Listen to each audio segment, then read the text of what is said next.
Hallo und herzlich willkommen zu 7 Bugs, Tech-Probleme verstehen und lösen. Mein Name ist Kai Schuster und heute schauen wir uns ein typisches Git-Problem an, das mir auch in meiner Firma immer wieder begegnet. Viele Entwicklerinnen und Entwickler sind sich meistens unsicher, wann man einen Branch erstellt und wie man ihn am besten mergt. Genau das klären wir heute in diesem Video. Fangen wir mit Master, Main und Staging an.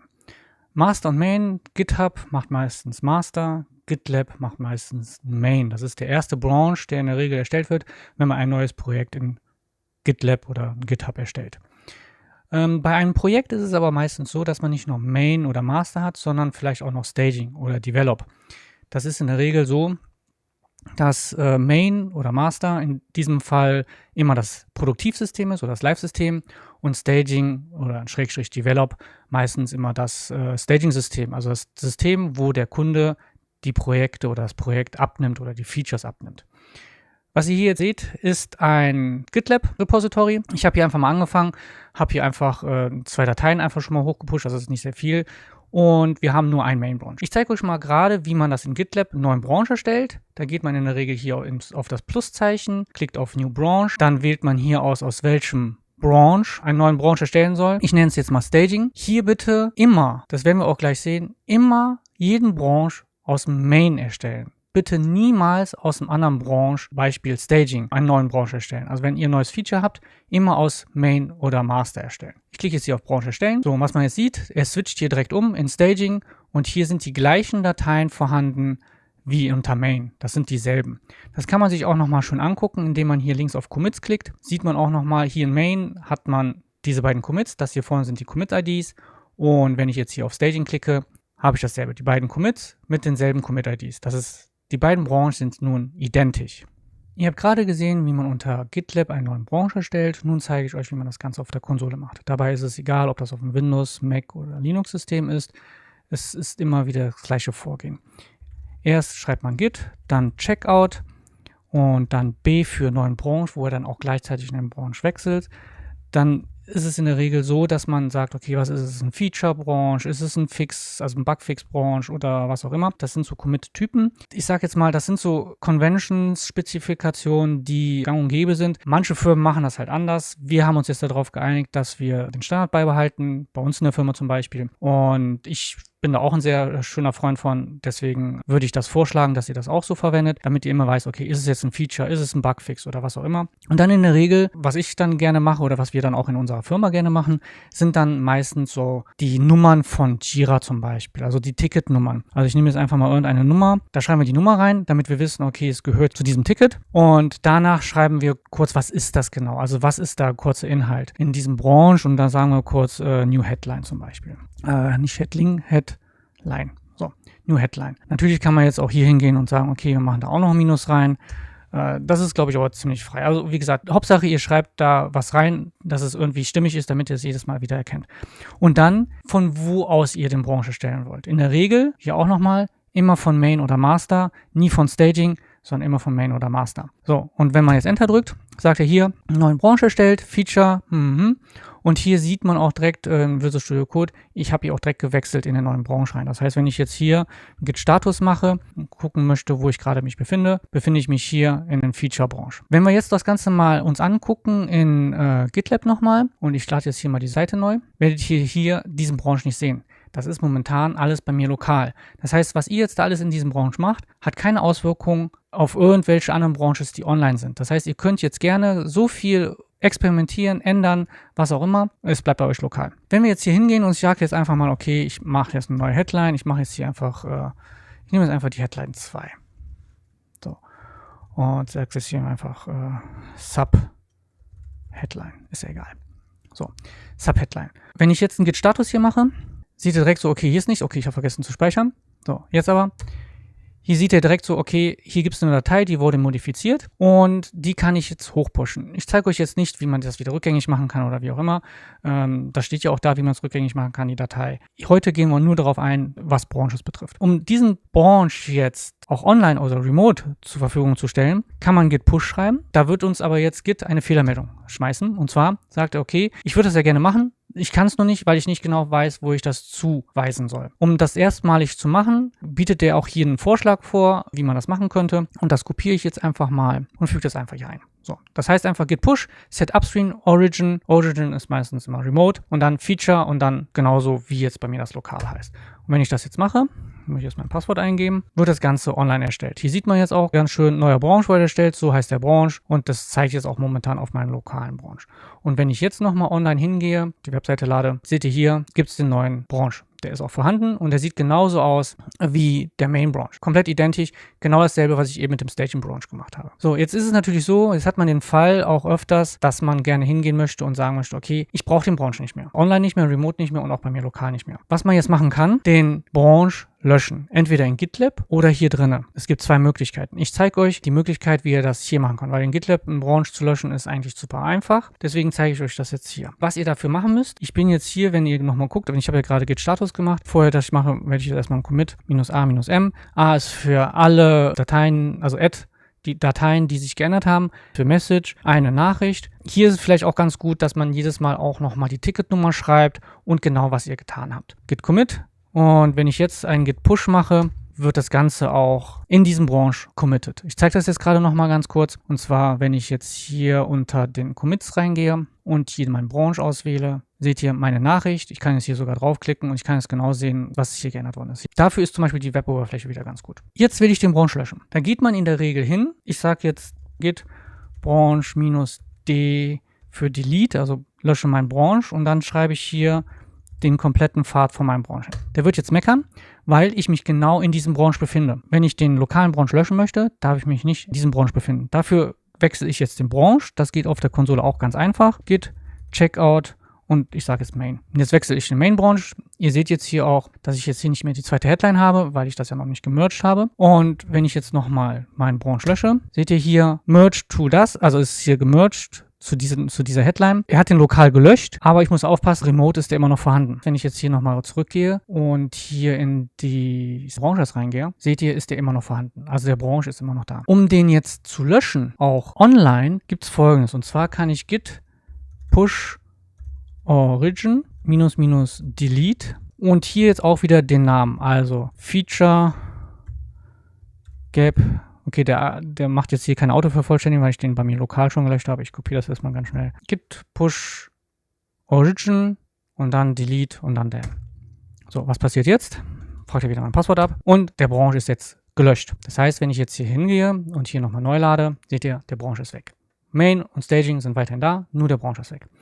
Jetzt gibt es den Fall, und zwar, wenn ich jetzt einfach nochmal hingehe, ich erstelle jetzt einfach nochmal einen neuen Branch, push den, jetzt habe ich wieder einen neuen Branch erstellt, der ist gepusht, alles super. Jetzt geht irgendein anderer hin, sagen wir mal einfach euer Kollege, geht hin und sagt, ich lösche den Branch, ich brauche den Branch nicht mehr.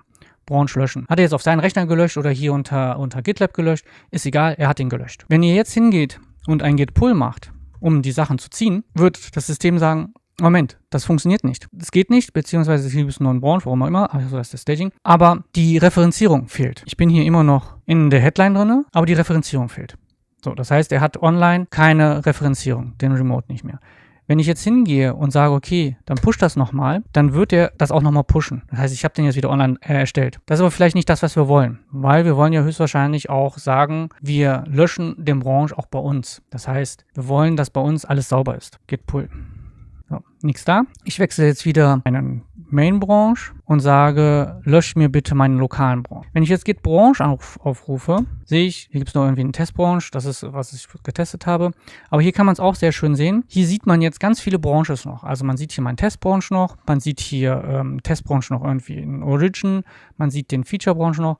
Und damit man das sauber aufräumt, damit man auch die aktuellen Branches hat, kann man hingehen, git fetch -p. Das sorgt jetzt dafür, dass meine ganzen Branches, alles was ich habe, wirklich auch hier lokal nicht mehr vorhanden sind. Deswegen, wenn es wirklich so sein sollte, dass ein Branch remote gelöscht worden ist und ihr habt den lokal immer noch, bitte führt danach, wenn ihr den Branch gelöscht habt bei euch lokal, ein git fetch -p aus, dann ist das bei euch auch sauber aufgeräumt. So, jetzt haben wir den Fall, das ist mir auch schon öfters begegnet.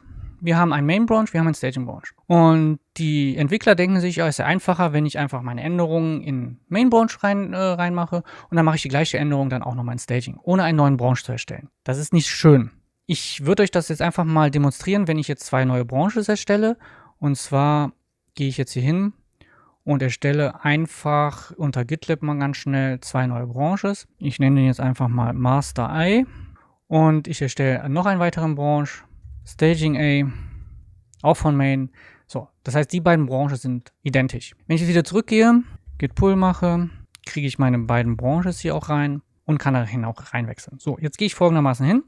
Ich wechsle jetzt in den Master A Branch, reingewechselt. Ich mache es hier aus der H1, mache ich eine H2. Dann speichere ich das Ganze und committe das, change Headline, push das. Jetzt habe ich in einen imaginären Main oder Master gepusht und jetzt wechsle ich in meinen imaginären Staging. Was ihr jetzt seht, hier steht wieder H1, was ich jetzt auch mache. Ich ändere hier jetzt auch von H2 auf H2. Also beides identisch, gleich geändert, wobei ich jetzt hier noch zusätzlich ein Minus reinmache und hier, ich sag mal nicht Test, sondern Staging reinschreibe. Speichere ich, weil der Kunde vielleicht gesagt hat, okay, auf dem Staging soll das so oder so heißen. Dann committe ich das wieder, mache auch einen Push, mein Passwort wieder eingeben. Wir gucken uns mal die Commits an. Und zwar, wir haben hier auf dem Staging A ein Change Headline. Die Überschrift, also das, was hier drin steht, ist identisch mit dem unter Master A. Das ist identisch. Was aber nicht identisch ist, ist folgendes. Hier ist eine Commit-ID und hier ist eine Commit-ID.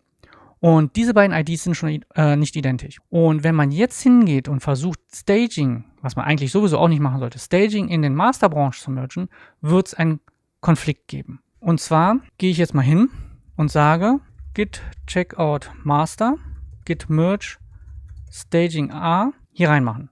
Damit ich auch den Online kriege, mache ich das sogar noch so. Das heißt, ich habe jetzt genau, ich hole mir den originalen Remote Staging A Branch und merge den in meinen Master A Branch. Wenn ich jetzt hier drauf drücke, seht ihr, es gibt direkt einen Konflikt. Warum? Weil dieselbe Zeile geändert worden ist mit unterschiedlichen Informationen. Wenn es gleiche Informationen sind, wird es kein Problem machen, aber hier gibt es unterschiedliche Informationen. So, und hier kann man jetzt in Visual Studio Code sieht das so aus, in PHP Storm sieht es wiederum anders aus. Also es gibt IDEs, die zeigen das halt dementsprechend anders an. Aber was ihr hier sehen könnt, ist das, was jetzt momentan mein Master hat und das ist, was Origin Staging hat. Also hier sieht man genau die Änderung. So, und was man jetzt machen könnte, man könnte jetzt hier Resolve in Merge Editor, was ich schöner finde als das andere. Und hier kann man jetzt genau sehen, das ist das Result und hier sehen jetzt die beiden Informationen und dann kann man jetzt nacheinander gucken, was wir mal haben. Will ich das jetzt haben oder will ich das haben? Oder ich schreibe hier unten einfach was ganz Neues rein. Kann ja auch gut sein. So, wenn ich jetzt das reinmache, seht ihr, ändert er das komplett, was hier reingekommen ist. Und dann sage ich hier Complete Merge und dann ist das jetzt completed. Ich kann jetzt hier auf Git Status nochmal gucken und sehe hier, okay, da ist eine Datei, die wurde geändert. Die committe ich jetzt nochmal und sage jetzt hier Merge Staging A Git Push. Und habe hier jetzt auch, wenn ich hier nochmal die Commits angucke, habe ich hier immer noch mein Staging A und hier mein Master A.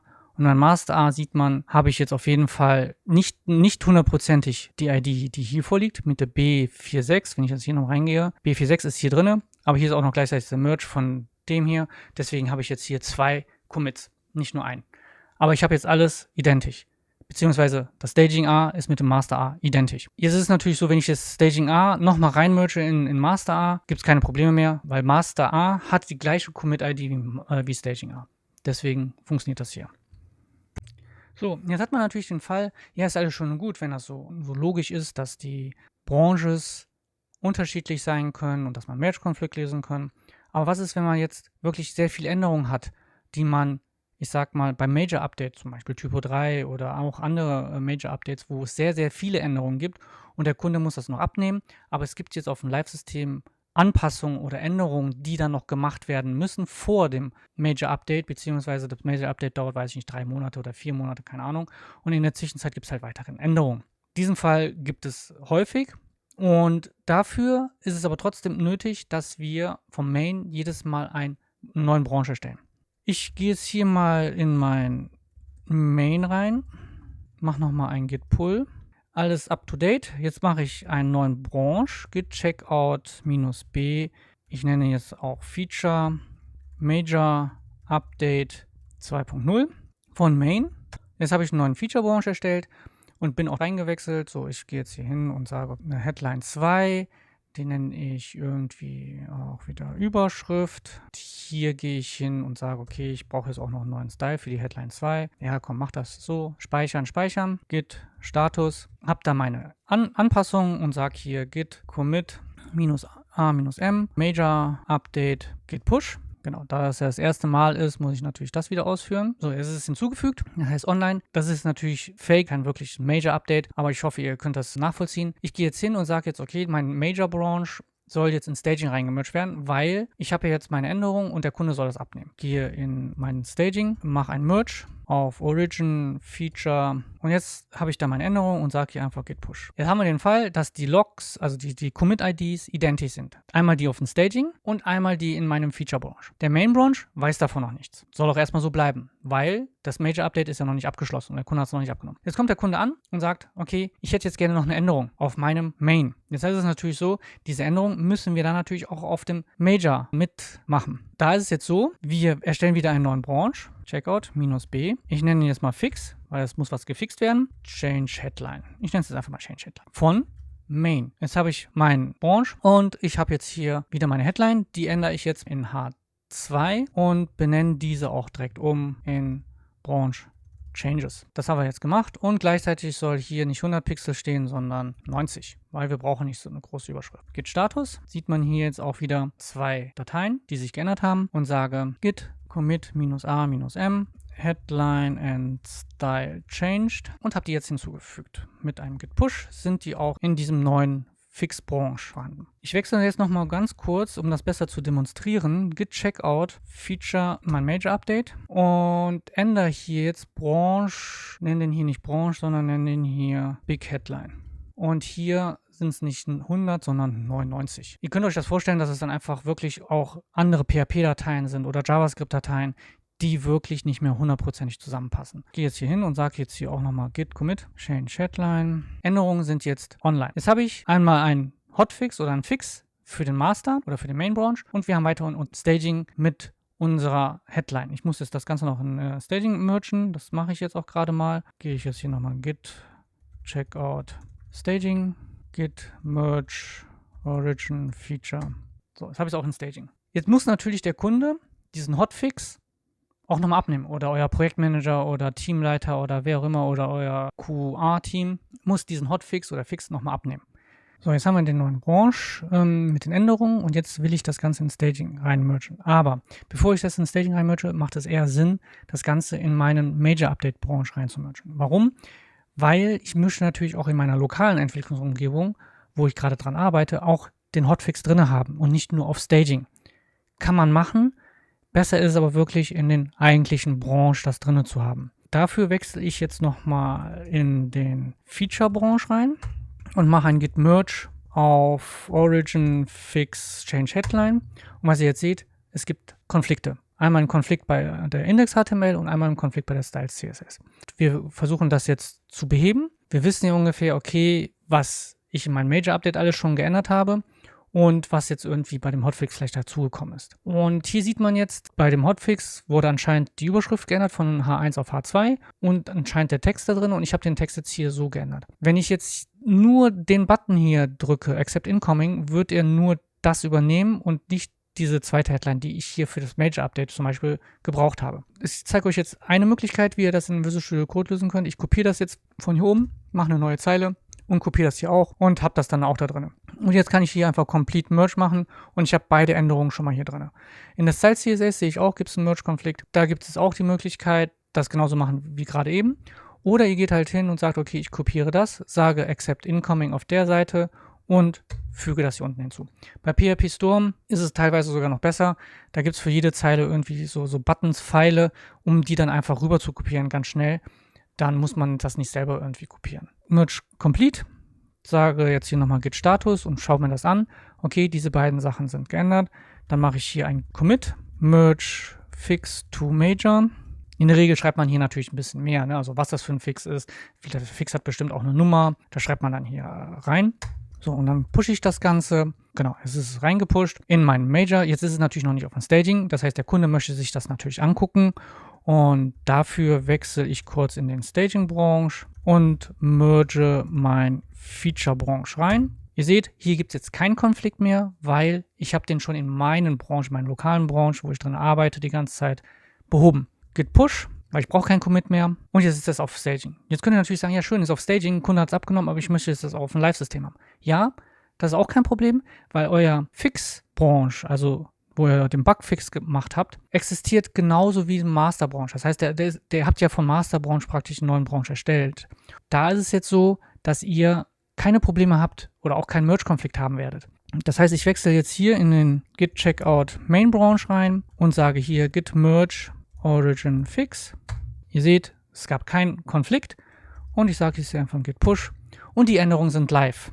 Deswegen niemals von Staging in Main reinpushen. Warum? Nehmen wir mal ein Beispiel. Ihr habt 2 Entwickler und beide arbeiten an dem gleichen Projekt. Und wenn jetzt einer sagt, okay, ich habe jetzt hier einen Hotfix, den muss ich jetzt ganz schnell fixen, der Kunde hat es abgenommen, alles super, und ich merge jetzt das Staging in den Master rein oder in den Main rein, dann gibt es den Fall, dass höchstwahrscheinlich andere Funktionalitäten noch gar nicht abgenommen worden sind vom Kunden und deswegen sind Sachen online, die noch gar nicht online sein dürfen. Und deshalb bitte macht für jede Änderung ein extra Branche, immer von Main, nie von Staging und mergt es dann dementsprechend richtig rein. Ihr könnt natürlich auch, wenn man jetzt sagt, okay, ihr habt jetzt kein Major-Update, ihr habt einfach nur einen Hotfix, dann ist es auch kein Problem, dass ihr den Hotfix von dem Main erstellt, dann eine Änderung macht, dann diese Änderung in den Staging rein mergt und dann hinterher den Branche, nicht den Staging-Branche, sondern den Hotfix-Branche oder was auch immer für eine Branche, in den Main rein mergt. Wenn wir uns das Ganze nochmal ganz zum Schluss hier anschauen, seht ihr, in Main habe ich den Headline-Style mit der ID FAF. Wenn ich jetzt mal kurz reingehe in den Fix, habe ich hier FAF. Also beide Commit-IDs sind vorhanden.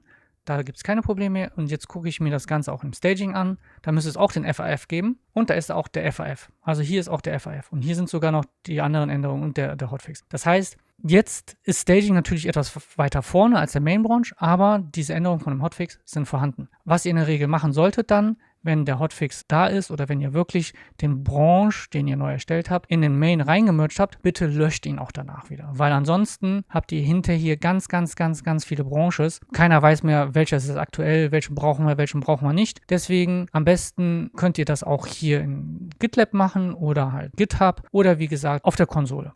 Dafür geht ihr in Branches rein. Den habe ich jetzt gerade gemerged. Den brauche ich nicht mehr, deswegen lösche ich den, ja, löschen, dann ist er weg. Jetzt muss ich natürlich dafür Sorge tragen, dass er bei mir auch wieder lokal verschwindet, weil ansonsten habe ich das ja bei mir lokal die ganze Zeit. Das heißt, hier geht er hin und sagt git fetch -p und dann wird er halt auch hier gelöscht. Sehr schön.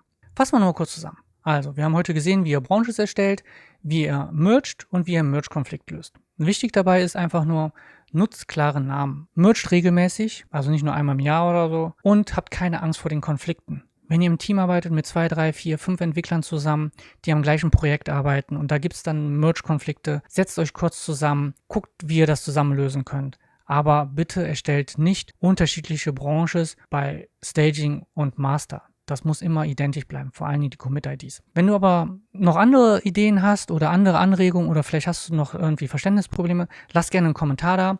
Ansonsten würde ich mich gerne über ein Like und ein Abo freuen. Und dann sage ich mal, bis zum nächsten Mal. Ciao, ciao!